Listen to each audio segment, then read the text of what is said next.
जी news पर आप सभी का स्वागत है। आपके साथ मैं हूं पूर्णिमा मिश्रा। विद्या बालन रियल लाइफ में कैसी हैं? विद्या बालन रियल लाइफ में कैसी हैं? इसके बारे में अक्सर हम सुनते रहते हैं।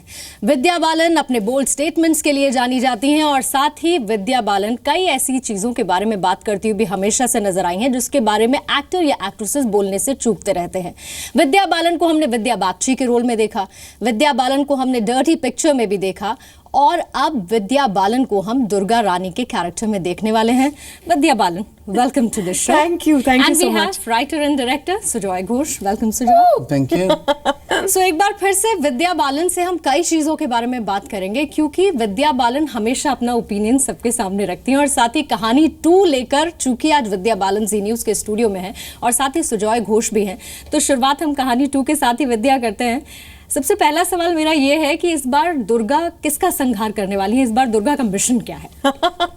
अगर ये बता दूं तो आप थिएटर में जाएंगी? मैं तो जाने वाली हूँ फॉर श्योर। क्या बात है। पर ये सस्पेंस थ्रिलर है तो हम आपको ज्यादा नहीं बता सकते, पर ये बताऊंगी कि दुर्गा रानी सिंह जो है वांटेड क्रिमिनल है, फरार है। उसके पीछे सब इंस्पेक्टर इंदर लगे हुए हैं, इसलिए मैं भाग के आई हूँ मुंबई से दिल्ली। आपके साथ इंटरव्यू कर रही हूँ ये बताने कि मुझ पे जो आरोप लगा है वो गलत है, कि मैं निर्दोष हूँ, मैं मासूम हूँ। तो सुजॉय, आप फिल्म के सक्सेसफुल होने का चूंकि बात कर रहे हैं, of course there is no doubt कि विद्या ने कितना बेहतरीन एक्ट किया होगा और आपकी तरफ से कितनी अच्छी स्टोरी सामने आई होगी, but when we talk about कि फिल्म कितनी सक्सेसफुल होती है तो उसके लिए बहुत मैटर करता है कि जेब में पैसे होने चाहिए। So I am asking you this question, do you think demonetisation somewhere, विमुद्रीकरण, that will affect the film? You think? अच्छा, क्या विमुद्रीकरण? Oh, it's विमुद्रीकरण। विमुद्रीकरण। अच्छा, तो बात ये है कि विमुद्रीकरण राइट, विमुद्रीकरण का let's demonetization। ये शब्द मुझे बहुत अच्छा लगा। मेरा यकीन है और मेरी उम्मीद है कि विमुद्रीकरण का कहानी 2 पे असर नहीं होगा, क्योंकि पिछले हफ्ते एक फिल्म रिलीज हुई जिसपे कम असर दिखा उसका। पहले 2 हफ्तों में जो फिल्में रिलीज हुई उन पर असर पड़ा, पर पिछले हफ्ते की फिल्म पर असर नहीं पड़ा है। और मैं उसके 1 हफ्ते बाद हमारे, तो आई एम होपिंग दैट हालात और भी सुधर गई होगी। लाइक दैट सुजॉय, सब कुछ। व्हाट डू यू से? आई थिंक विमुद्रीकरण। अच्छा, मुद्रा is plural for mudra, is it? Yes. I didn't know that. Interesting. I think क्या होता है कि आपके पास पैसा शायद कम हो, लेकिन एक प्रायोरिटीज होते हैं कि इस पे हमें खर्च करना है, इस पे नहीं खर्च करना है। और आई थिंक फिल्म जो है ना वो अपने खून में है। आप अगर भारतीय हो तो आपके खून में फिल्म्स है, एंड अच्छी पिक्चर सब लोग देखने जाएंगे। You think छोटे शहरों में कैश क्रंच शायद ज्यादा होता है, हो सकता है आप ऑनलाइन, आप बड़े शहरों में मेट्रोज में जाते हैं, लेकिन छोटे शहरों में कैश बहुत मैटर करता है। और जब आप प्रायोरिटी की बात कर रहे हैं तो ऑफ कोर्स लोग कट डाउन करते हैं कि अच्छा इसको थोड़ा टाल देते हैं, इसको थोड़ा बाद में कर लेंगे, something like that. I think we'll have to live with that. मतलब हर चीज में कुछ एक हद के बाद कुछ कंट्रोल नहीं कर सकते। But Vidya, like after 4 films that you've done earlier, बहुत yes, तो लगता होगा कि नहीं, कहानी 2 जिस तरह से कहानी रही उसी तरीके से सक्सेसफुल, उसी तरीके से लोगों के मन में छाप छोड़ती हुई कहानी 2 भी होनी चाहिए और कहीं उसका कुछ असर ना पड़ जाए। that might be वो हर फिल्म के साथ मेरी उम्मीद जुड़ी होती है कि ये फिल्म चल जाए और बहुत अच्छी चले, क्योंकि मैं बड़ी ईमानदारी के साथ हर फिल्म करती हूँ, एटलीस्ट कोशिश करती हूँ। और कहानी मेरे दिल के बहुत करीब है और कहानी 2 जैसे मैंने कहा कि खास है, तो मैं चाहती हूँ कि दुनिया भर के लोग इसे देखें। तो मैं बस प्रे कर रही हूँ कि इसका असर ना हो हमारी फिल्म पे, पर ना सिर्फ अपने लिए, for the film, you know, for us, for what we are wanting to say, and of course for myself also. But Someone was saying कि कहानी 2 रिलीज हो रही है, लेकिन यहाँ अपनी एक अलग कहानी है कि जेब में पैसे नहीं है, so we are going to watch it, but that jokes apart. But do you think that जो demonetization का एक स्टेप लिया गया है, और when we see black money, काला धन, तो उसके लिहाज से is it a good step? You know, I don't have an answer to this, क्योंकि मैं चौंक जाती हूँ जब कोई मुझसे ऐसे सवाल करता है। मैं एक्टर हूँ, मुझे इन चीज़ों की समझ नहीं है। हाँ, मैंने काफी लोगों से बात की, पूछा कि अच्छा इसका मतलब क्या है एक्चुअली।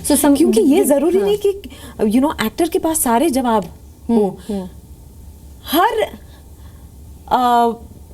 हर सिचुएशन पर, हर इश्यू पर एक्टर से सवाल पूछे जाते हैं। जब कभी कभी मैं बाहर जाती हूँ तो मुझे डर लगता है कि ओ माय गॉड, कुछ ऐसे ना पूछ रहे जिसका मेरे पास जवाब ना हो। Very communicative. You talk about everything and No, everything, but I'm saying, for example, this is really, I don't understand economics. I don't understand the implications of this. पर जिन लोगों को समझ है वो कह रहे हैं कि बहुत अच्छी चीज है, बहुत अच्छा कदम उठाया है, तो होगा। So out of the discussion आपको लगता है कि हाँ ये एक अच्छा स्टेप है। और कभी घर पे सिद्धार्थ से you discuss? हाँ, सिद्धार्थ के साथ तो सब कुछ डिस्कस करती हूँ मैं। Yeah. So like because obviously Siddharth UTV motion pictures are there और हर दूसरी तीसरी पिक्चर हम देखते हैं कि UTV motion pictures backed है and चूंकि कभी कभी इस तरीके की चीज़ें होती रही हैं कि हमेशा से ऐसी रिपोर्ट सामने आती रही हैं कि फिल्म इंडस्ट्री में ब्लैक मनी बहुत ज़्यादा लगता है. It has been said and there are certain reports also. So do you ever discuss this thing with Siddharth? But I think जब से मैंने इंडस्ट्री ज्वाइन किया है 2005 में, तब से स्टूडियोज ने भी इंडस्ट्री में कदम रखा और स्टूडियोज के होते कॉर्पोरेट सेटअप में ब्लैक मनी की कोई गुंजाइश नहीं है. We all get paid in cheque, so I think उसके पहले शायद जमाना रहा होगा. मैंने भी सुना है कि कौन पैसा लगा रहा है फिल्म में पता नहीं है, पर यहाँ सारे बड़े बड़े स्टूडियोज जब पैसे लगा रहे हैं तो पाई का हिसाब होता है. So Joy, what's your viewpoint? No, same. I mean. Because you're a director and. Yeah, because I have been in this industry in 2003. आज तक तो कभी मुझे कैश में कभी कुछ मिला नहीं है. It's all check. But I think it is really cut down because अभी जब मैं प्रोड्यूस करता हूँ पिक्चर, सोचो आप मुझे पैसा दे रहे हो पिक्चर बनाने के लिए, मुझे एक एक पैसा का हिसाब देना पड़ता है, एक एक पैसा. So it's imperative for me to do things in a manner which is accountable. I think most production house अभी जो है सबको बहुत accountable होना पड़ता है कि एक एक चीज का हिसाब देना पड़ता है. So I think those days are a little gone baby type. यानी कि अब वैसी चीजें नहीं है, पहले कभी रही हूँ तो रही हो सकता है. I mean बहुत जगह बहुत कुछ होते हैं, लेकिन इसका मतलब ये नहीं कि होनी चाहिए और होना होते ही रहेंगे.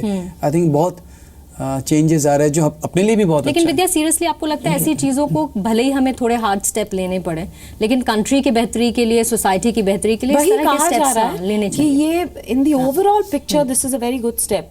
और अगर है तो बहुत अच्छी बात है. और चूंकि और बिकॉज हम लोग रोज इतनी सारी खबरें आती हैं, तो उसमें जब फिल्म इंडस्ट्री से रिलेटेड कोई खबर आती है, so I would really want your viewpoint on that. Supreme Court ने कहा कि किसी भी फिल्म से पहले नेशनल एंथम ज़रूर बजना चाहिए, और उन्होंने ये भी कहा कि उस वक्त स्क्रीन पे तिरंगा होना चाहिए. You agree? आप इससे अग्री करती हैं? I am surprised because Mumbai में बहुत सालों से हर पिक्चर के पहले नेशनल एंथम बजता है, दिखाते हैं, तो हम तो खड़े हो जाते हैं. तो ये कोई नहीं एवरी मूवी नहीं वही मैं कह रही हूँ, हर पिक्चर के पहले तो हम तो खड़े हो जाते हैं हमेशा. तो ये कोई नई बात नहीं है. लेकिन कोर्ट ने साथ ही ये भी कहा ड्रामेटाइजेशन किसी तरह का नहीं होना चाहिए, मतलब कमर्शियली उस चीज को इस्तेमाल नहीं करना चाहिए, ये भी कोर्ट की तरफ से कहा गया. सुजॉय, मतलब उसका मतलब ये है कि जैसे मूवीज में तिरंगा इस्तेमाल किया जाता है, किसी तरह का कोई ड्रामेटाइजेशन, कोई एक सीन क्रिएट करने के लिए आप तिरंगे का इस्तेमाल करते हैं, वो सब चीज़ें किसी तरह का ड्रामेटाइजेशन, कमर्शलाइजेशन नहीं होना चाहिए. इंस्टेड एक नेशनल एंथम पहले बजे, फॉर श्योर बजे, और लोग उस पर खड़े हों और तिरंगा चलता रहे. You feel it's a good संदेश जिसे हम कहते हैं कि कोर्ट की तरफ से दिया गया लोगों को? I don't know, because I remember बचपन में जब पिक्चर जाते तो एक तिरंगा चलता था, वहाँ पे नेशनल एंथम होते थे. बहुत अच्छा लगता था. बहुत अच्छा लगता था. And we used to stand up and sorry मैं आपसे 40 साल छोटी हूँ. बस तो 50. Yeah. But I think it's something natural. I don't know. whether a law was required because not just our own anthem, किसी country का भी national anthem हो, बचपन से हम लोगों को out of सिखाया गया, respect you stand you're supposed to up. stand up. It's out of sheer respect for any country, not just your own. Even if a foreign national anthem plays. So I think it's cool. I'm not fussed. Okay, so what are the coming projects? Kahani 3 is gonna come after Kahani 2. Sujot? And there's got to be हम Vidya लोग again. दोनों को फिर से विद्या कहानी 3 second में? दिसंबर को हमारे मार्कशीट आने वाला है. This is my हर पता चलेगा कि कौन सा कॉलेज लेकिन पिछला रिकॉर्ड हम जरूर देखते हैं, तो कहानी के बाद से फिर कहानी 2 प्लान हुआ, and then maybe that ways देखते हैं.